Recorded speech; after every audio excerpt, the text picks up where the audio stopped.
श्री शिवाय नमस्तुभ्यम। हम सबको पता है कि 16 फरवरी को रविवार की चतुर्थी तिथि का बहुत ही प्यारा सा दिन है।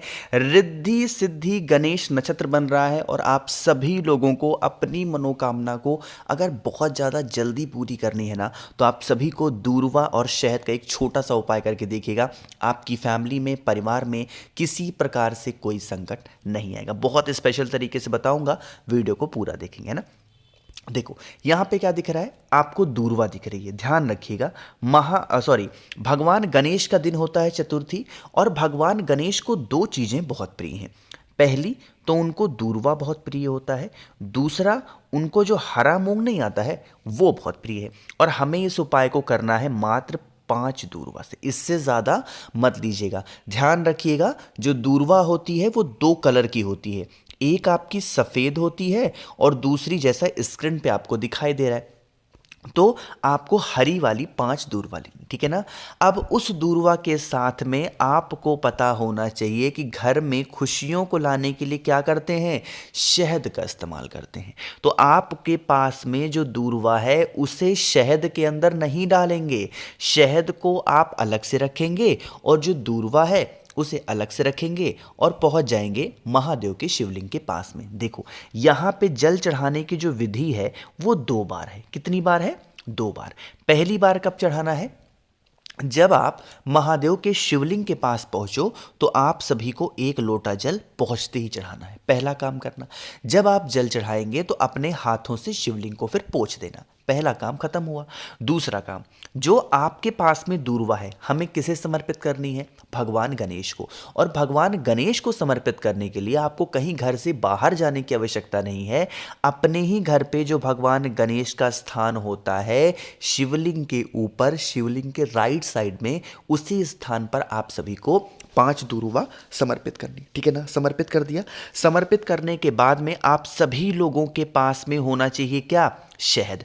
अब उस शहद का जब लेपन करोगे, कहाँ पे? महादेव के शिवलिंग के ऊपर। जब यहाँ पे लेपन कर रहे होगे, जो आपके दिल की बातें हैं, जो आपकी मनोकामना है, वो महादेव से कहेंगे।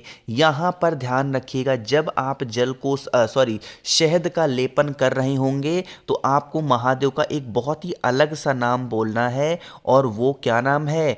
चंपेश्वर महादेव के नाम से शहद का लेपन करके। और मैंने आपको 2 बार जल चढ़ाने की बात बताई है, एक बार तो आप चढ़ा चुके उपाय करने से पहले। अब इस उपाय में दोबारा से हम उस जल को महादेव के शिवलिंग के ऊपर, जिस स्थान पर शहद का लेपन किया है वहीं स्थान पर अगर हम समर्पित करते हैं तो हमारे घर परिवार में किसी भी प्रकार से कोई समस्या नहीं आएगी, ठीक है ना। समझ रहे मेरी बातों को? आगे बढ़ते हैं अब इस वीडियो के हम लोग अपने दूसरे उपाय की तरफ। और ये जो दूसरा उपाय है, आपके घर परिवार में रोगी बहुत बढ़ गए, मतलब घर का सारा पैसा कहाँ पे जा रहा है? अरे बताओ भाई, कहाँ जा रहा है? बीमारी में, यानी कि डॉक्टर के पास जा रहा है। क्या करना है? आप सभी को एक बेलपत्र लेना है, जो कि बहुत ही प्यारी सी होनी चाहिए, बहुत ही सुंदर सी होनी चाहिए, सिर्फ एक बेलपत्र, ठीक है ना। बेलपत्र लेना। बेलपत्र लेने के बाद में मैंने आपको बता रखा है कि गणेश भगवान को क्या प्रिय है, एक तो दूर्वा प्रिय है, दूसरा आप सभी को हरा मूंग लेना है। ध्यान रखिएगा, मूंग जब भी बात की जाती है तो कुछ लोग क्या करते हैं पता है, कुछ लोग ले लेंगे जो मूंग की दाल होती है, वो नहीं, आपको ऐसे खड़ा मूंग लेना, ठीक है ना। फिर आप सभी को गुड़ के टुकड़े लेने हैं। अब यहाँ पर गुड़ का टुकड़ा आपके ऊपर डिपेंड करता है, बड़ा ले लो छोटा ले लो, 1-2 टुकड़े ले लेना, बस, ज़्यादा नहीं, ठीक। इतना हुआ। अब फिर पहुंच जाओ सीधा कहाँ पे? महादेव के शिवलिंग के पास में। फेस रखिएगा उत्तर दिशा, नॉर्थ डायरेक्शन। आपके पास में आपके पास में हरा मूंग है और बेलपत्र है। सेम प्रोसेस फिर से फॉलो करनी है। जो मूंग के दाने आपके पास में हैं उन्हें कहाँ चढ़ाएंगे? भगवान गणेश के स्थान पे। जो भी लिया हो आपने, 1 चुटकी 2-4 दाने, जितने भी लिए हो, भगवान गणेश के स्थान पे। जब बेलपत्र समर्पित करोगे, कहाँ पे? महादेव के शिवलिंग के ऊपर, कुछ इस प्रकार से, जैसे मैं बना रहा हूं आप भी, ठीक है ना। बेलपत्र समर्पित कर दिया। अभी गुड़ के टुकड़ों को कुछ नहीं करेंगे। अब इतना करने के बाद में जो भी व्यक्ति घर में आपके बीमार है उसका स्मरण करते हुए, उस व्यक्ति का नाम और गोत्र बोल के, एक नाम मैंने यहाँ पे लिख दिया है। बताओ भाई क्या लिखा है? कुंद केशवर महादेव के नाम से 1 लोटा जल बेलपत्र के ऊपर चढ़ाना, ठीक है ना, पहला काम। अब इतना करने के बाद में जो आपके पास में गुड़ का टुकड़ा है उसे उसी बेल पत्र के ऊपर जिसके ऊपर आपने जल चढ़ाया, जो व्यक्ति बीमार है, नाम और गोत्र बोल के समर्पित करके, और फिर इस जो गुड़ होगा इसको उठा करके अपने घर परिवार में जो भी व्यक्ति बीमार है उसे आप कुंदकेश्वर महादेव के नाम से अगर खिला देते हैं तो यकीन मानिए उस इंसान की बीमारी खत्म हो जाएगी। और जब यह आप क्या गुड़ को जब आप उठाएंगे तो महादेव से औषधि मांगे बिना नहीं उठाएंगे, इस चीज़ का ध्यान रखिएगा, ठीक है ना। तो हम यहाँ पे हम लोगों ने बात कर ली है अपने 2 उपाय की। आगे बढ़ते हैं अब इस वीडियो के हम लोग अपने तीसरे उपाय की तरफ, जो कि आप सभी को करना होगा। कहाँ पे? अपने ही घर पे करना है। बहुत ही अलग सा, बहुत ही प्यारा सा उपाय है, लेकिन क्या बेनिफिट है, कैसे करना है, लेकिन उससे पहले 1 मिनट आपका टाइम लूंगा और आपको ऑफर के बारे में बताना चाहता हूं। 26 फरवरी महाशिवरात्रि के अवसर पे आप सभी लोगों के लिए एक बहुत ही प्यारा सा ऑफर है। 7 मुखी रुद्राक्ष होता है धन प्राप्ति के लिए और 9 मुखी रुद्राक्ष होता है घर में सुख शांति के लिए। यह दोनों रुद्राक्ष आपको अगर मतलब इनमें से कोई भी एक रुद्राक्ष अगर आप मुझसे खरीदते हो तो इसके साथ देखो कौन सी चीजें फ्री दे रहा हूं।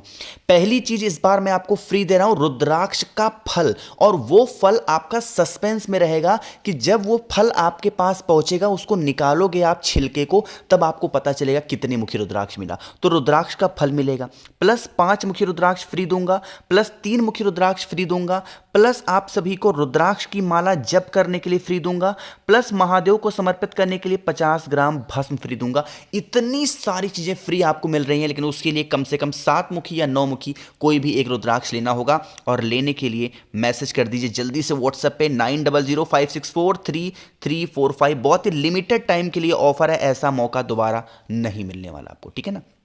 चलो अब बातें करते हैं उपाय की। यहां पे आप सभी को दिख रहा होगा रुद्राक्ष, है ना। सबसे पहले समझ लो कि इस उपाय के बेनिफिट क्या हैं। रुद्राक्ष का कहीं पे भी इस्तेमाल आप करोगे तो ये आपके जीवन के कष्टों को दूर करने के लिए। कितने भी मुखी रुद्राक्ष आपके घर में अवेलेबल है, कोई भी रुद्राक्ष हो, कोई भी एक रुद्राक्ष ले लो। रुद्राक्ष लेने के बाद में आपको महादेव की प्रिय चीज भी लेनी है। अरे वो क्या होगी? वो बेलपत्र लेनी है, ठीक है ना, और वो कहीं से कटी फिटी ना हो। इतना करने के बाद में महादेव के शिवलिंग के पास पहुंच जाओ।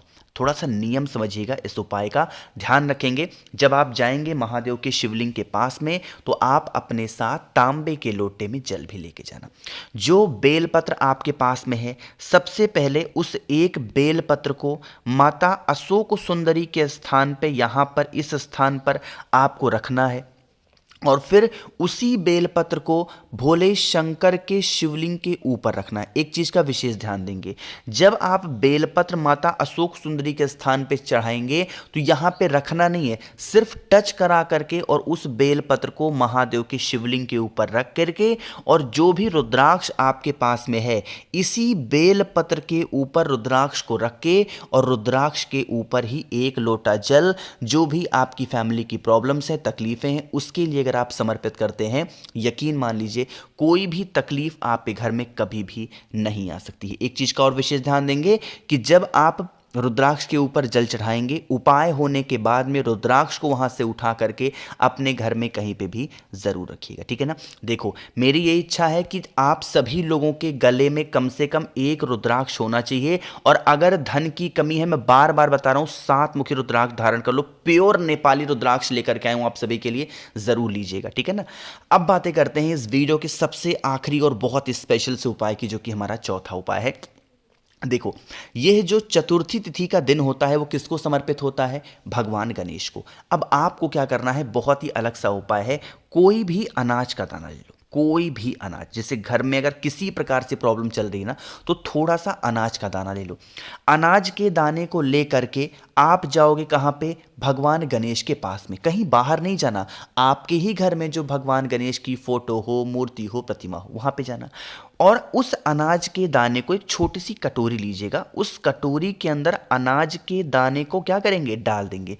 जब आप अनाज के दानों को कटोरी के अंदर रखेंगे तो विघ्नहर्ता भगवान गणेश से यही प्रार्थना करेंगे कि हमारे घर में इस प्रकार से बहुत ज़्यादा क्लेश होता है, या फिर लड़ाइयाँ होती हैं, या फिर जो भी प्रॉब्लम घर में हो, उसका स्मरण करके अनाज के दाने को रखिएगा। भगवान गणेश से विनती करेंगे, पूरी रात ये अनाज का दाना रखा रहने दो। अगले दिन पंचमी तिथि पड़ेगी, इस अनाज के दाने को उठाना, किसी भी वृक्ष के नीचे लेके जाने छोड़ाना, आपके घर की वो सारी तकलीफें दूर हो जाएंगी जिसके लिए आप परेशान चल रहे हो। ठीक है ना? तो आप सभी लोगों करिएगा इस उपाय को। बहुत ही अलग सा और बहुत ही प्यारा सा उपाय था। हम लोगों ने यहाँ पे बात कर ली है सारे उपाय की। नंबर यहाँ पे मैं एक बार फिर से लिख रहा हूँ, 9005643345 मेरा व्हाट्सएप नंबर है। ध्यान रखिएगा, फोन नहीं मिलेगा, सिर्फ व्हाट्सएप। वीडियो पसंद आई हो लाइक कर सकते हैं। मेरे जितने भी भाई बहन आवाज आज मेरी पहली बार सुन रहे हैं, चैनल को जरूर सब्सक्राइब करेंगे, और कुछ पूछना है तो नीचे कमेंट सेक्शन में जरूर पूछिएगा। श्री शिवाय, नमस्तुभ्यम।